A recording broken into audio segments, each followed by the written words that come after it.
साधनाको बल, शिवजीको स्वभावको बल। शिवजीमा बैर छँदै छैन के, उद्दण्डता छँदै छैन। त शिवजीको स्वभावले त्यो घरको इन्भाइरोमेन्ट यस्तो छ, उद्दण्डता। न सर्पलाई रिस उठ्छ, न माता भवानीको सिंहलाई रिस उठ्छ। माता भवानीको वाहन सिंह, भगवान शङ्करको वाहन साँडे। साँडे र सिंह महाराज आरामसँग गलकुमारी खेलिरहेका छन्। यहाँ भेट हुन्छ बाहिर साँडे र सिंह, कत्र युद्ध हुन्छ। यो शिवजीको प्रभाव हो। जहाँ साँडे अनि सिंह सँगै बस्छन्, जहाँ सर्प अनि मुसा सँगै बस्छन्, जहाँ विष अमृत सँगै बस्छन्, जहाँ भूत भभूत सँगै बस्छन्, यस्ता भगवान शङ्करलाई आजकलका व्यक्तिहरूले बिगारिदिए।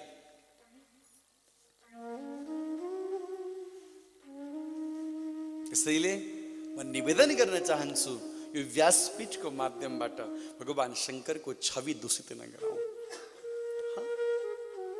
म धेरै पहिलाको कुरा हो, म बचपनमै थिएँ। एउटा व्यक्ति बाटामा लडिरहेको रहेछ बेहोस अवस्थामा। मैले कसैलाई सोधेँ, के भयो उहाँलाई? बोले शङ्करजीको प्रसाद लायो। प्रसादले बेहोस बनाउँछ? अरे प्रसादले त बेहोसमा रहेको व्यक्तिलाई होसमा लिएर आउँछ। यो बेहोस बनाउने कि प्रसाद हो? प्रसादस्तु प्रसन्नता, जसलाई पान गरेर हृदय आनन्दित हुन्छ, प्रसन्नता प्राप्त हुन्छ, त्यो प्रसाद हो। तर गजबको कुरा के छ, यहाँ हामीहरूले शिवजीको चरित्र बिगारेका छौँ। र बिगार्ने कुनै अन्य धर्मावलम्बीले होइन, हामी सनातनीले। मैले हिजो पनि निवेदन गरेको थिएँ, हामी सनातन हिन्दू धर्म मान्ने व्यक्तिहरूले आफ्नै भगवानको मजाक उडाउँछौँ, चुटकिला बनाउँछौँ, अपमानित गर्छौँ आफ्ना इष्टलाई। राम्रो स्वभावमा छ। कहीँ मन्दिरहरूतिर महाराज शिवरात्रिमा चाहिँ हलुवा बनायो भने भाङ राख्छन्, किनभने शिवजीको प्रसाद हो। शिवजीले तिम्रो सपनामा आएर भन्नुभयो भाङ राख्न भाइ, किन राख्छौ? कसले भन्यो तिमीलाई भाङ खान? अपराधबाट बचौँ। म यति बेला अनलाइन फेसबुक युट्युबबाट हेर्ने हाम्रा श्रोताहरूलाई पनि म निवेदन गर्न चाहन्छु, आफ्नो समाजमा यस्तो कुरीति छ, कुपरम्परा छ भने यसलाई तोडौँ। शङ्करको उपासना गर्नु मन छ भने दूध दही पञ्चामृत जलधारा शिवप्रिय, शिवपुराणमा लेखिएको छ। भगवान शङ्करलाई सबैभन्दा मनपर्ने वस्तु भनेको चिसो जल हो, शीतल जल हो महाराज। अरू केही चाहिँदैन। यो आडम्बर नगरौँ। यो आडम्बर गर्दै गयौँ भने आजकल त कति भजन बनिसक्यो। भङ्ग कहाँ से मैं ल्याऊँ रे मेरा भोला नमाने, नेपालीमा शिव मान्दैमा यति राम राम। एक दिन मनोजले सायद सुनाएका थिए मलाई, बोले महाराज यस्तो भजन आइसक्यो समाजमा, सुन्न पनि लाज लाग्छ। मेरो इष्टको बारेमा कुनै व्यक्तिले यसरी कसरी भन्न सक्छ? एउटा बाजारमा नाच्ने व्यक्तिको जस्तो त्यो गीत बनाएर भगवानको बारेमा भागवत आदि कथाको पण्डालमा गाउँदा लज्जित हुँदैनन् ती गायक कलाकारहरू? आफ्नो इष्टको मजाक उडाएर, आफ्नो इष्टको महाराज निन्दा गरेर आज आफ्नो पेट भर्दैछन् सनातनीहरूले। यो महापाप हो साहब। यसबाट हजुरहरू पनि बच्नुहोस् र समाजलाई पनि बचाउनुहोस्। शिवजीको स्वभाव हेर्नुहोस्। दक्ष प्रजापतिले खूब गाली गरे, यो समाजमा रहन लायक छैन, शमशानमा बस्छ, खरानी घस्छ, यो पतन भएको छ, यस्तालाई कसले देवता भन्छ? यति गाली गरे ससुराले। आजका ज्वाइँ भए घर आएर छोरीलाई लखेटेर माइत पठाउँथे, तर भोले बाबाले एक शब्द पनि बोल्नु। यस्तो शान्त भोले बाबाको चरित्र हत्या गर्ने महाराज दुराग्रह नगरौँ। तर दक्ष प्रजापतिको मन भरिएन। कहिले कहिले यस्तो हुन्छ, अपमान गरेर पनि व्यक्तिको मन भरिँदैन। अब के गरेर अपमानित गरौँ यसलाई? अर्को स्टेप के होला? दक्ष प्रजापतिले सोचे, महाराज एउटा यज्ञ लगाउँछु, देवताहरूमा शिवलाई भाग दिँदिन, बोलाउँदिन छोरी ज्वाइँलाई। अनि मान्छेले कुरा काट्छन्, अनि महाराज अपमानितको अनुभव होला भनेर दक्ष प्रजापतिले एउटा यज्ञको, विशाल यज्ञको आयोजना गरे। सबैलाई निमन्त्रणा दिए, छोरी ज्वाइँलाई निमन्त्रणा दिएनन्। अच्छा, देवताहरूले थाहा पाए, यो सतीलाई निमन्त्रणा छैन भने त देवताकी पत्नीहरूले भने सुन जाने बाटो त धेरै छन् तर सतीको घर अगाडिबाट जानुपर्छ, सतीलाई सोध्नुपर्छ तिमीलाई निम्तो आएन भनेर। जो महिलाहरूमा थोड़ा बहुत भगवत कृपा, हमारे महेंद्र भैया बोलते थे आज तो आए नहीं, बोले महाराज जी माताओं में कई सारे जो गुण होते हैं ना तो उनकी कोई कमी नहीं है। बोले क्या? तो बोले ब्रह्मा जी की गलती, उन्होंने बनाया है ऐसा। महाराज माता सतीले थाहा पाउनुभयो, भगवान शङ्करलाई गएर भन्नुभयो प्रभु प्रजापतिस्ते ससुरस्य सम्प्रतां निर्यापितो यज्ञ महोत्सव किल। हे प्रभु हजुर का ससुरा कहाँ? मेरो माइतमा होइन, कहाँ? हजुरको पत्नीको बोली सुनेर टाढेबाट थाहा पाइन्छ आफ्नो काम बनाउने कुरा हुँदैछ कि के हुँदैछ। अलिअलि अनुभव पनि हुँदैछ, त्यसको आधारमै भन्नु। बोली छुट्टै हुन्छ महाराज जब आफ्नो काम पर्यो भने। सुनिस्यो न भनेपछि पक्का बुझ्नु, काम आयो। अरू बेला यसो गर यसो जाउँ भने पनि आफ्नो काम परेपछि बोलिने अर्कै हुन्छ। शङ्करजीले भन्नुभयो वारे देवी बडो हजुरको ससुराली भन्दैछौ त, हिजोसम्म त मेरा माइती मेरो माइत भन्थ्यो। आमाहरू चालाक हुन्छन् काम बनाउन नि। हजुरको ससुरालीमा पूजा छ के हामी पनि जाने होइन त? भगवान शङ्करले भन्नुभयो यज्ञ आदिमा पूजाहरूमा कथा प्रवचनमा निमन्त्रणा नभए पनि जान हुन्छ, तर यो यज्ञ विशेष रूपले हाम्रै अपमानको लागि गरिएको यज्ञ हो र देवी तिमीलाई मैले भनेको थिइनँ यस्तो यस्तो घटना भएको थियो भनेर। माता सतीले भन्नुभयो वारे नाथ त्यति गाली गर्दा मेरो पिताले हजुरले एक शब्द बोल्नु भएन? न देवी म केही बोलिनँ, म प्रणाम गरेर निक्लिएँ। माता सतीका आँखा रसाए। तर प्रभु माइत त जान्छु, बहिनी आइकी होली गाउँबाट कति भो भेट नभएको, दिदीको छोरो भतिजोलाई देख्न मन लाग्छ। महाराज म त्यहाँ नभए बेला जन्मेको, महाराज यसो गरे हेरौँ हुन्छ गर्ने के? अरू पनि इष्टमित्र आइरहेका होला त महाराज, सबैलाई देख्न पाए कति राम्रो हुन्थ्यो। आगम निगमलाई नभेटेको पनि धेरै भयो। कति काम छ, कति महाराज आएका छन्, पाहुनाहरू सबैलाई बोल्छु, म भेट्छु जान्छु। भगवान शङ्करले भन्नुभयो न देवी न जाने होइन। भगवान शङ्करले सोच्नुभयो अब यो बहस गर्यो भने त काम बिग्रिन्छ, गएर मौन व्रत लिनुभयो महाराज। ओम राम राम राम राम राम राम। तर महाराज शास्त्रकारहरूले भन्छन् संसारमा 3वटा हठ बडा खतरनाक हुन्छन्। उनीहरूले एकचोटि भनेपछि त हुनै पर्छ। एउटा बाल हठ, बच्चाले केही भन्यो भने त्यो नदिएसम्म आगो बाल्छ, घर उठाउँछ, हो कि होइन? बाल हठ। अर्को योगी हठ, तेस्रो भनौँ कि नभनौँ? 3-4 दिन अरू कथा पनि गर्नु छ, सोचेर बोल्नु पर्यो फेरि। अब होइन, माताहरू समझदार हुनुहुन्छ, बुझ्नुभयो हाम्रै प्रशंसा हुँदैछ भनेर। स्त्रिया हट महाराज तेस्रो, बडा तगडा, हो कि होइन? हो नि, अनुभवी बस्नु भएको छ पछाडि। बोले हो महाराज। राधे राधे। अब सती माताले भनेपछि भगवान शङ्कर मौन हुनुभयो। माता सतीले म गएँ है हजुर, म गएँ है भनिरहनु भयो। भगवान शङ्करले भन्नुभयो मलाई छोडेर जाँदिनन्। तर म गएँ भन्दा भन्दै भगवान शङ्करले सो आँखा अलिकति खोलेर हेर्दै हुनुहुन्छ, धम्की मात्रै दिए कि ढोकाभित्रै छ भन्नुभयो। तर महाराज गर्दा गर्दै माता सती त्यहाँबाट निक्लिनु भयो। भगवानले वीरभद्रलाई माता सतीको सेवामा खटाइदिनु भयो। माता सती दक्षको यज्ञमा पुग्नुभयो। कसैले स्वागत गरेन, कसैले सम्मान गरेन, सबैले भगवान शङ्करको नराम्रो कुरा काटिरहेका थिए। माता सतीकी जुन माता हुनु प्रसूति, उनले स्वागत गरेन, हृदयबाट लगाइन्, छोरी दुःख नमान, तेरो पिताले यस्तै गरे, के गर्ने त भनेर सम्झाइन्। यज्ञमा गएको सबैलाई स्थान छ, मेरो पतिलाई छैन। पितालाई प्रश्न गरिन्, मेरो पतिको स्थान खै,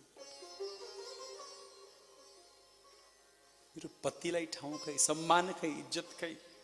दिदीको पतिलाई ठाउँ छ, बहिनीको पतिलाई ठाउँ छ, जयहरूलाई अलग अलग आसन छन्, मेरो पति त देवादिदेव महादेव, खै स्थान। दक्षले अब सुरु गरे भगवान शङ्करको निन्दा गर्न, खूब निन्दा गरे। माता सतीले भन्नुभयो, खबरदार पिताजी, हजुरलाई मेरो पतिको निन्दा गर्ने अधिकार छैन। यो हो महाराज धर्मपत्नी भनेको। घरमा पतिसँग जे होस्, तर पिताको मुखबाट पनि स्त्रीले आफ्नो पतिको निन्दा सुन्न सक्दैन। धर्मपत्नीले मेरो पतिमा केही अवगुण भए पनि म त्यसलाई मिलाउँला, तर हजुरलाई अधिकार छैन पिताजी। यस्तो निन्दा गर्ने, शङ्करलाई प्रेम नगर्ने शरीरबाट म उत्पन्न भएछु। घिन लाग्छ मलाई मेरो शरीर देखेर। म तिम्रै छोरी हुँ। म घर जाउँ भने जाने बित्तिकै ढोकामै ए दाक्षायणी भनेर बोलाउनुहुन्छ उहाँले मलाई, ए दक्षकी छोरी भनेर बोलाउनुहुन्छ। म तिम्रो नामबाट चिनिन चाहन्न पिता। जसको हृदयमा शङ्कर प्रति प्रेम छैन, जसको मनमा भगवान शङ्कर प्रतिको श्रद्धा छैन, म उसकी छोरी भएर बाँच्न सक्दिनँ।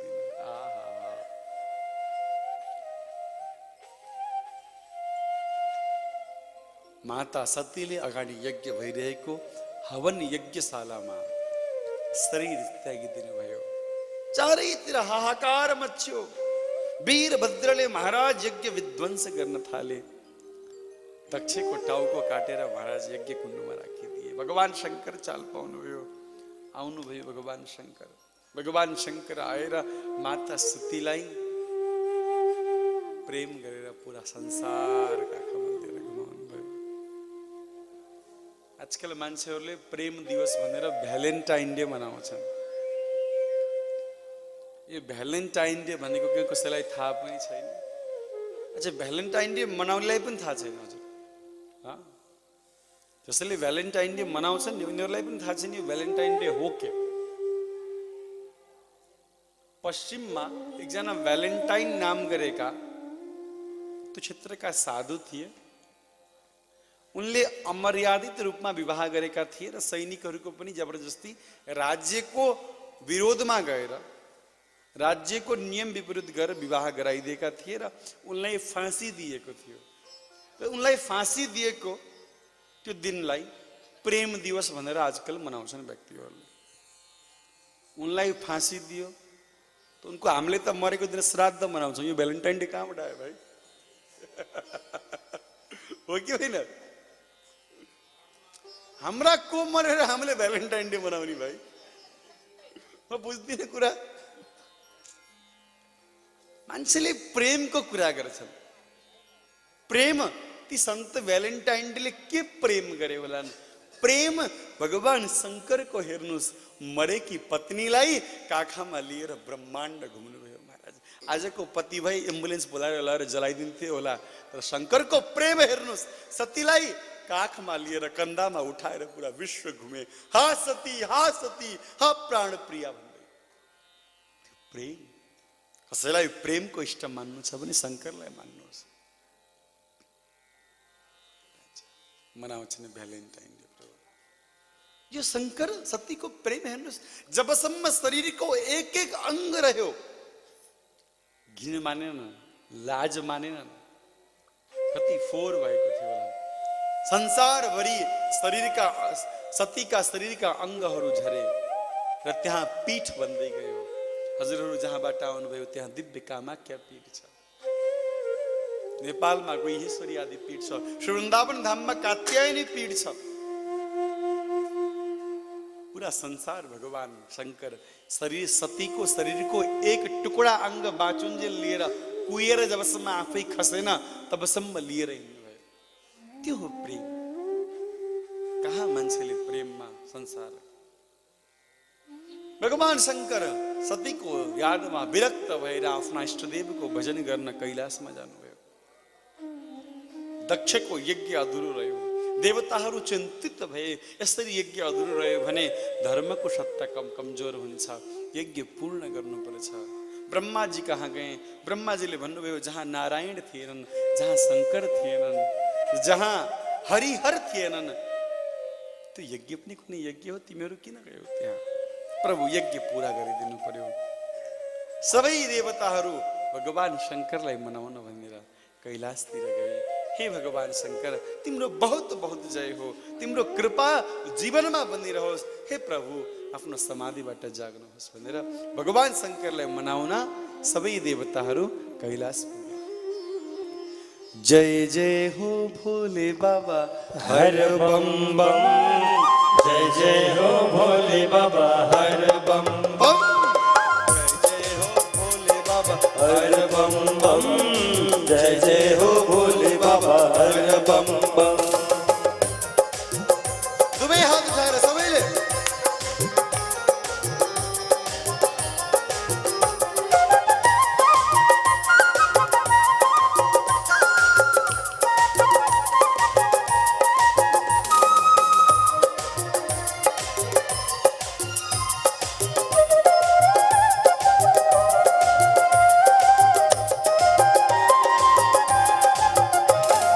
कैलाशवासी हृदय निवासी, कैलाशवासी हृदय निवासी, कैलाशवासी हृदय निवासी, कैलाशवासी हृदय निवासी। डमरू बजाऊं छो डम डम डम, डमरू बजाऊं छो डम डम डम।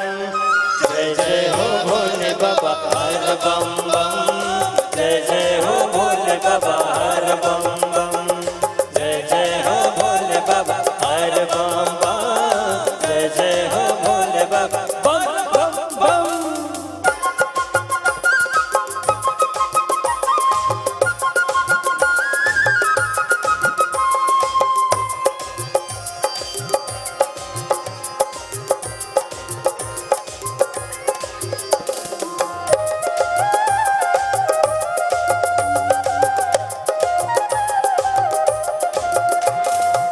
जटामा गंगा छन्ती मी संग, जटामा गंगा छन्ती मी संग, खेल्दछौ जुवा पार्वती संग, खेल्दछौ जुवा पार्वती संग। नाच्दछौ नटवर छम छम छम, नाच्दछौ नटवर छम छम छम। जय जय हो भोले बाबा हर बम बम, जय जय हो भोले बाबा हर बम बम, जय जय हो भोले बाबा हर बम बम, जय जय हो भोले बाबा हर बम बम। हर हर महादेव। जय शंभो।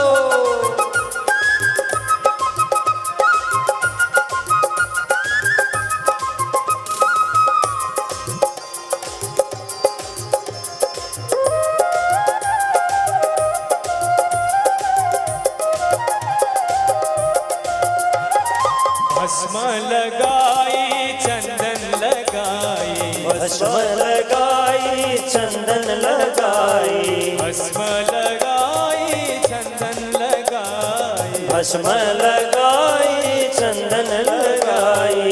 बाघंबर माथी बसो रमाई, बाघंबर माथी बसो रमाई। चंद्रमा टलकन छटल टल टल, चंद्रमा टलकन छटल टल टल टल। जय जय हो भोले बाबा हर बम बम, जय जय हो भोले बाबा हर बम बम, जय जय हो भोले बाबा हर बम बम, जय जय हो भोले बाबा हर बम बम।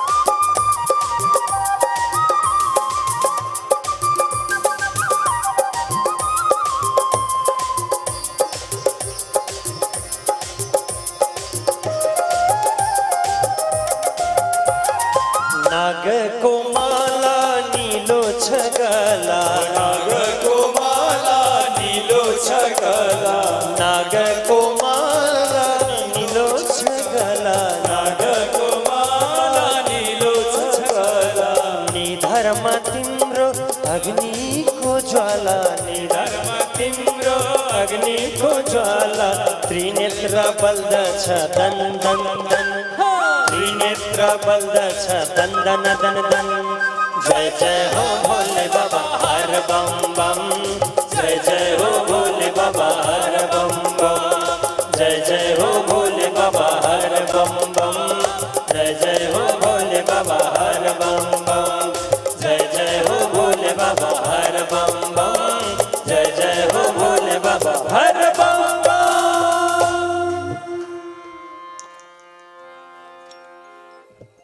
बोले गोपेश्वर महादेव की।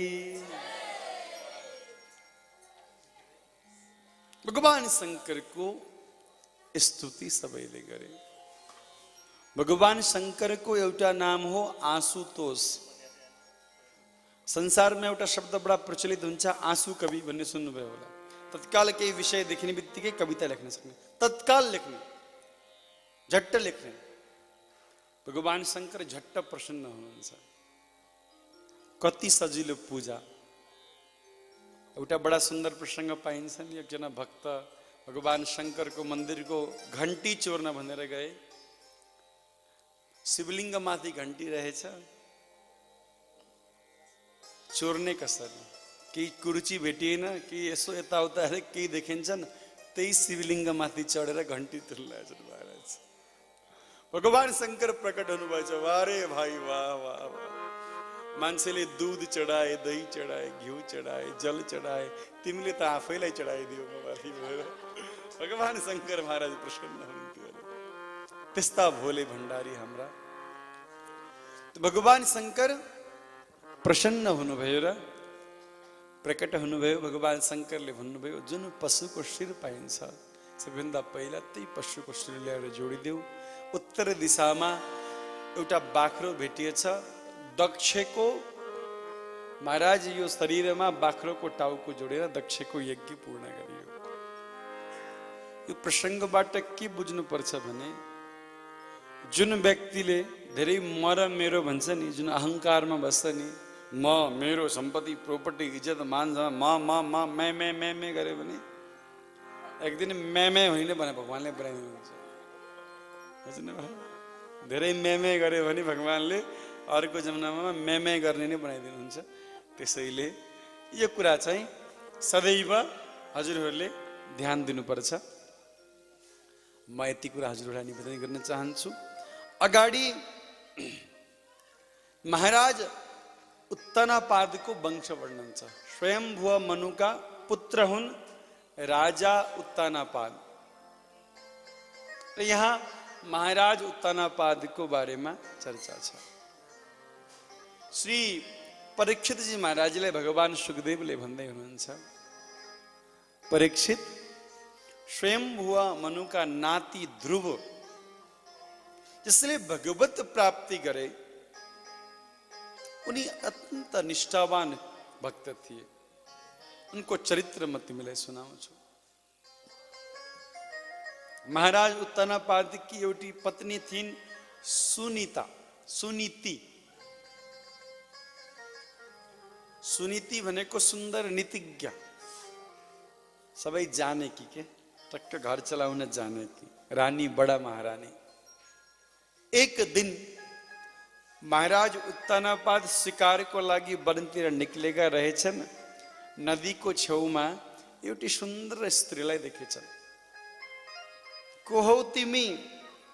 मेरो नाम सुरुचि हो। रूप की धनी, रूप माधुर्यले सुशोभित भएकी कन्या मेरो पत्नी बन। घरमा अरू पत्नी छन् कि चाहिँ? हजुर को हो? म यो देशको राजा। पत्नी त छन्, पत्नी भए म आउँदिन, म आउने भए पत्नीलाई निकालिदिनु पर्छ। राजाले भने ठिक छ। काममा बुद्धिले काम गर्दैन महाराज। कामको वेग आयो भने बुद्धिले काम गर्दैन। आकर्षण हुन्छ नि शरीर शारीरिक आकर्षण त्यो क्षणिक आकर्षणले ठुला ठुला राजाहरूलाई पतन बनाएको छ।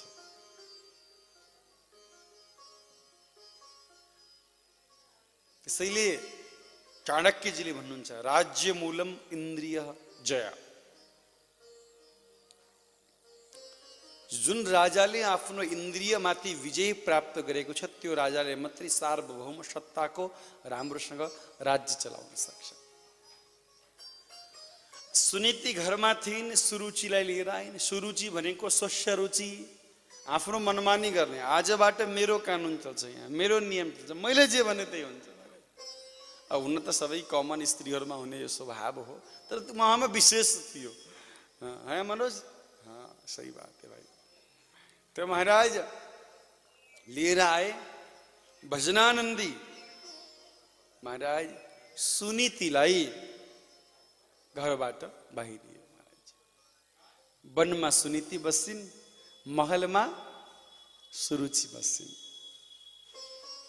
राजा एक दिन वन गएको थिए, रात्रिमा विश्राम गरे। त्यही कालान्तरमा पुत्रले जन्म लियो, नाम राख्यो ध्रुव। सुनीति वनमा जान्छन्, सत्संग गर्छिन्। बालक ठुलो हुँदैछ। एक दिन बालक ध्रुव साथीहरूसँग खेल्न गएको बेलामा साथीहरूका पिताजीहरू लिन आए बच्चालाई र काँधमा राखेर लिएर गए। ध्रुवलाई लिन त पिता आउनु छैन। ध्रुवको मनमा प्रश्न उठ्यो, मेरो पिता को हो त? मलाई लिन मेरो पिता किन आउनु हुँदैन त? आज त्यो बालक ध्रुवले गएर आफ्नी आमालाई प्रश्न गर्यो, आमा मेरो पिता को हो? म कसको पुत्र हुँ? सुनीतिका गहभरी आंसु आए। भनौ त छोरो राज्य सुखको लालच गर्ला, केटाकेटी बुद्धि छ, राजमहलमा जाउँ भन्ला। नभनौ जिद्दी गर्दैछ। एउटी स्त्रीको लागि यहाँ भन्दा दुःखको क्षण केही हुँदैन जब उसले आफ्नो पुत्रलाई पिताको नाम भन्न नसकोस्। यो भन्दा दुःखको कुनै कुरा हुनै सक्दैन। अब महाराज गर्ने के? सुनीतिले भने ना ना बाबु नसोदा, नै आमा मलाई भन्नु। आज कुरा मिलाइन्। बालक ध्रुव भोलिपल्ट फेरि गए खेल्न। आज साथीहरूले भनिदिए, लहेर यो त बिना बाउको छोरो, बाउ नै छैन। अब त्यो बालकबाट सहन भएन, दौडेर आयो, आफ्नी आमालाई प्रश्न गर्यो, आमा मेरो पिता को हुनुहुन्छ? मलाई किन भन्नुहुन्न? म के हजुरको कुनै पापको फल हो? गहभरी आँसु लिएको बच्चाले आज आमालाई आफ्नो बिलौना पुगे। मलाई पनि त मेरो पिताको हात समातेर सँगै हिँड्नु मन छ। सबै साथीहरूलाई लिन उनका पिता आउँछन्, मलाई पनि मेरो बाबाको काँधमा बसेर घर फर्किन मन छ। बालक ध्रुव रुन लागे। माता सुनीति मौन हुनुहुन्छ। आमा मलाई किन बिना बाउको बनाउनु भयो? मेरो पिताको हो। हजुरले के पाप गर्नुभयो? मेरो पिता को थिए त? माता सुनीतिले आज भनिन्, बाबु तिमी कुनै पापको फल होइनौ। तिमी त चक्रवर्ती सम्राट राजा उत्तानपादका पुत्र हो, राजकुमार हो। म महारानी सुनीति हो। आमा हजुर राजरानी भएर वनमा, म राजकुमार भएर वनमा। पिताजीले हजुरलाई घरबाट किन निकालिदिनु भयो? कहिले कहिले बच्चाहरूको प्रश्नको उत्तर कसैसँग पनि हुँदैन।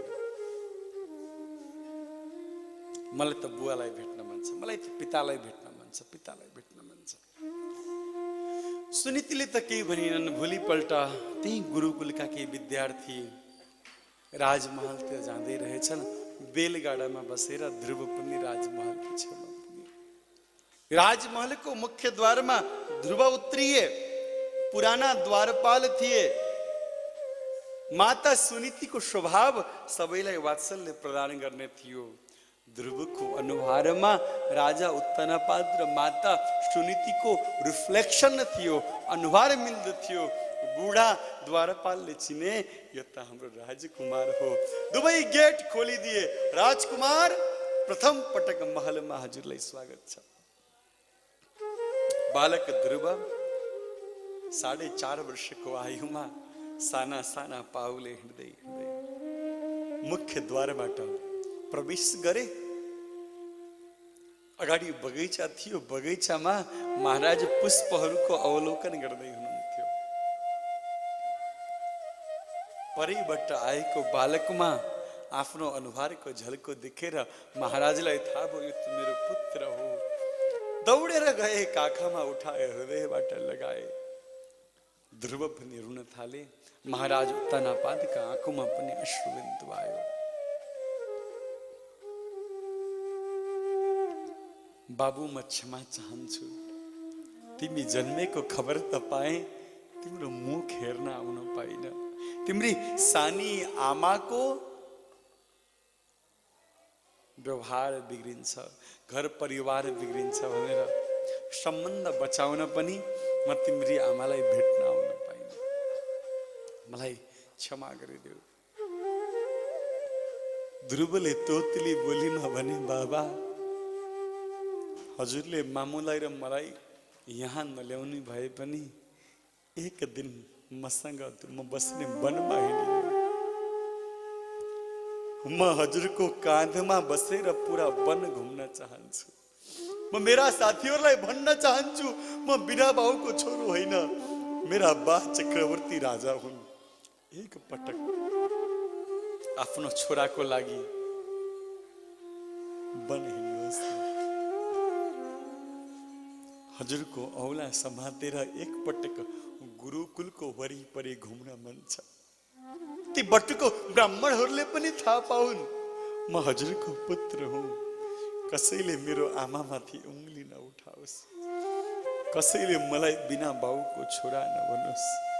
बाबा, हजुर हिँड्नुहोस् न। बालक ध्रुवले पितालाई निवेदन टक्राउँदै थियो। पिताले वात्सल्यले परिपूर्ण भएर आफ्नो बालकलाई दुलार प्रदान गरिरहेका थिए। परबाट सुरुचिले देखिन्, अरे यो सुनीतिको छोरालाई धेरै माया गरे भने त कालान्तरमा मेरो पनि बालक हुन्छ। मेरो बालक राजा बन्न पाउँदैन। दौडेर गइन्। ध्रुवलाई काखाबाट निकालेर भुइँमा राखिदिन्। जा, तँलाई वनवासी राजमहलमा आउने तेरो हिम्मत? कामी राजा श्रीमतीको अगाडि केही बोल्न सकेनन्। ध्रुव बरबर पिता पिता पिता भनिरहे। राजाले केही बोलेनन्। सुरुचिले भनिन्, यदि पिताको काखमा आउनु मन छ भने जा, भगवानको भजन गर। भगवान भेट भएछन्, दर्शन दिएछन् भने यो शरीर त्यागेर मेरो कोख माग्नु। त मेरो कोखबाट जन्मे मात्र यो पिताको काखमा बस्न पाउँछस्। जो मेरो कोखबाट जन्मिन्छ त्यो राजाको काखमा बस्छ, त्यो नै राज सिंहासनमा बस्छ। पत्नीको अगाडि राजा मौन रहे। ध्रुवलाई वनसम्म पुर्याइयो। गएर खूब रोए। आमाले सम्झाउने प्रयास गरे, अझ असफल। उता सुनीतिले साधुहरूसँग आशीर्वाद मागेर कान्छी पत्नी सुरुचिले पनि एउटा पुत्रलाई जन्म दिन नाम राख्यो उत्तम। यता बालक ध्रुव भने आमालाई भन्छन्, मलाई सानी आमाले भन्दै हुनुहुन्थ्यो भगवानको भजन गरे म पिताको काखमा बस्न पाउँछु। अरे आहा, बालकको निश्चल मन। मलाई मेरो बाबाको काख चाहियो। म भगवानको भजन गर्छु। कसरी भजन हुन्छ? जङ्गलमा गएर तप गर्न भन्दै थिए। कहाँ जाऊँ? सुनीतिले भनिन्, भाइ एउटा त मेरो सहारा छस्, त पनि यहाँबाट हिँडिस् भने त हामी त वनमा नै छौँ, म एक्लै हुन्छु, जाने कुरा नगर। तर 4.5 वर्षको बालकको मनमा निश्चय भयो, दृढ प्रतिज्ञा भयो। राति आमा सुतेको बेलामा बालक गुरुकुलको त्यो कुटियाबाट निस्केर महाराज निक्लियो, उत्तरतर्फ लाग्यो। श्री नारदजी महाराजले आकाशबाट यो दृश्य देख्नु भएको थियो। रातिमा एउटा सानो बालक वनमा एक्लै हिँडिरहेको छ। नारदजी अचानक प्रकट हुनुभयो। ध्रुवले साधु वेशमा देखेर प्रणाम गरे। नारदजीले प्रश्न गर्नुभयो, बालक तिमी को हौ? म महाराज उत्तनापादको पुत्र हूं, नाम ध्रुव हो। कहाँ हिँडेको? भजन गर्न वनमा। श्री नारदजी महाराजले भन्नुभयो, भजन त छोड, तिमीलाई भोजन बनाएर कसैले भोजन गर्ला? कसैले? बाघले। ध्रुवले भन्ने, मेरी आमाले भन्नुहुन्छ त्यो बाघमा पनि त ईश्वर छन् रे। फर्क घर जाऊ। ध्रुवले भने, म फर्किदिन। हजुर को हुनुहुन्छ? नारदजीले भने, म देवर्षि नारद हुँ। ध्रुवले साष्टाङ्ग दण्डवत प्रणाम गरे। अरे भगवान, हाम्रो घरमा सत्सङ्गमा दैनिक हजुरको नाम आउँछ, तर मैले त सुन्थे देवर्षिले त भगवत उन्मुख बनाउनुहुन्छ, हजुरले त मलाई भगवत विमुख बनाउँदै हुनुहुन्छ। किन? देवर्षिले भने, मैले त तिम्रो परीक्षा लिएको थिएँ बाबु। जनन्या भीतः पन्था सवै निश्चय सस्यते, भगवान वासुदेवस्तम भज तत् प्रणवात्मनः। जाऊ भगवान वासुदेव को भजन गर। श्री ध्रुवजी महाराज नारदजीसँग मन्त्र लिएर ओम नमो भगवते वासुदेवाय 12 अक्षरी मन्त्र लिएर वनतिर लाग्नुभयो। यी मथुरामै ध्रुवटिला नाम गरेको स्थान छ मधुवनमा, त्यहाँ बसेर श्री ध्रुवजी महाराजले यो मन्त्रको जप गर्न लाग्नुभयो। पहिलो महिना 3 दिनमा फल खाएर भजन गर्न थाल्नुभयो। 1 महिनाको भजन पुरा भयो, परिपक्वता आयो। दोस्रो महिना 6 दिनमा पात खाएर, तेस्रो महिना 9 दिनमा जल पिएर, चौथो महिना 12 दिनमा हावा पिएर, प्राणायाम द्वारा योग द्वारा शरीरलाई महाराज, योगी जब आफ्नो योगको मुद्रामा आउँछ नि शरीरको भान हुँदैन, शरीर बाँचिरहन्छ महाराज। योगीले जब आफूलाई योगमा निपुण गराउँछ, जसरी मदिरा पिएको व्यक्तिलाई आफ्नो कपडाको भान हुँदैन, हुन्छ त? म कहाँ सुतेछु भन्ने शरीरको भान हुन्छ, हुँदैन नि? त्यस्तै झैं योगीलाई, मदिरा पिएको व्यक्तिलाई कपडाको भान नभए जस्तै योगीहरूलाई पनि आफ्नो शरीरको भान हुँदैन। योग बलले सबै जितेका हुन्छन्। ध्रुवले 5 महिना पुरा हुँदा योगले वायुलाई रोकिदिए, स्वर्गमा इन्द्रलाई सास फेर्न गाह्रो भयो। भगवान कहाँ पुगे? प्रभु चमत्कार भयो, के हो यस्तो? भगवानले भन्नुभयो, मेरो सानो भक्त बालक ध्रुव आफ्नो योग बलले समस्त सृष्टिको वायुलाई आफ्नो कन्ट्रोलमा गरेको छ।